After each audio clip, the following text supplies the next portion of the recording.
I was thinking about 1917 this morning. Woodrow Wilson. He was a Democrat.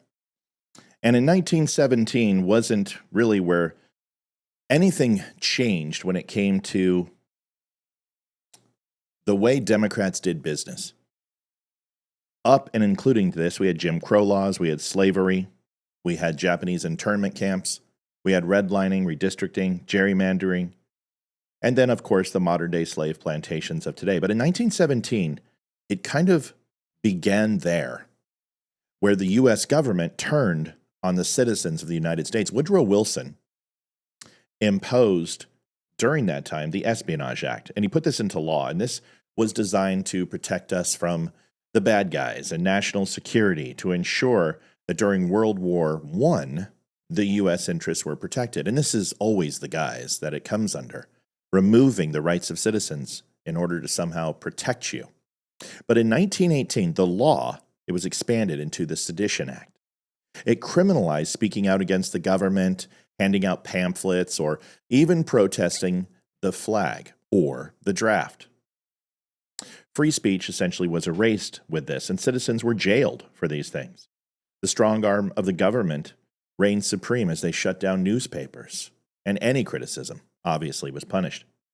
But there was a case, Eugene versus Debs, and it was a socialist worker who spoke out, and he was arrested and sentenced to 10 years for speaking out against the government. Now, the government justified this, as always, for the good of the nation while silencing dissent. And history echoes today, where platforms are being utilized by the government to censor, or at least were until Donald Trump took office. I still have my doubts. We understand what happened with Twitter and Facebook, but it's more than that. They advised that content was removed and censored. Joe Biden, the laptop story, Russian collusion, Intel officials all lying, the P-tapes, the FISA warrants, all of this suppressed. But dissent is being relabeled as misinformation or threats to our democracy, even though we're a republic. It's the same playbook, and it's a playbook that's been going on for a long time. In 1920, the Sedition Act was repealed. 1921, President Harding commuted Debs' sentence. But here we are again using lawfare against Donald Trump. 7 indictments against Donald Trump, 34 felony counts, all expanded from misdemeanors, and rules and regulations in New York changed in order to go ahead and prosecute Donald Trump.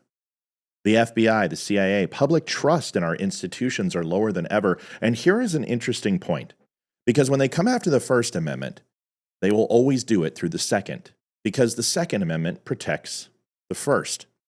And I want you to go back to that wonderful time in Philadelphia when iron gall ink was being applied to parchment, and they were writing the Constitution of the United States and the Declaration and all of the things that we use to protect the citizenry of this country.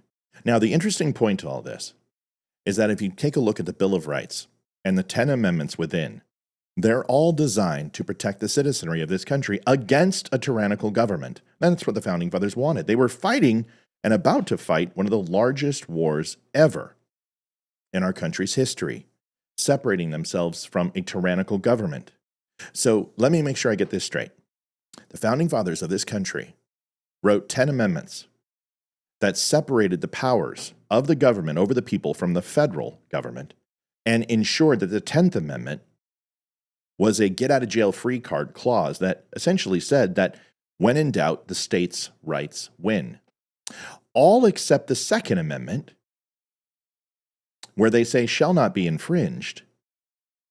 They decided to go ahead and change that one Second Amendment to ensure that it would negate the other 9 amendments by limiting their ability to fight a tyrannical government by ensuring that the government was the only one who had arms. Doesn't make much sense, does it? Like most things with Democrats, they don't.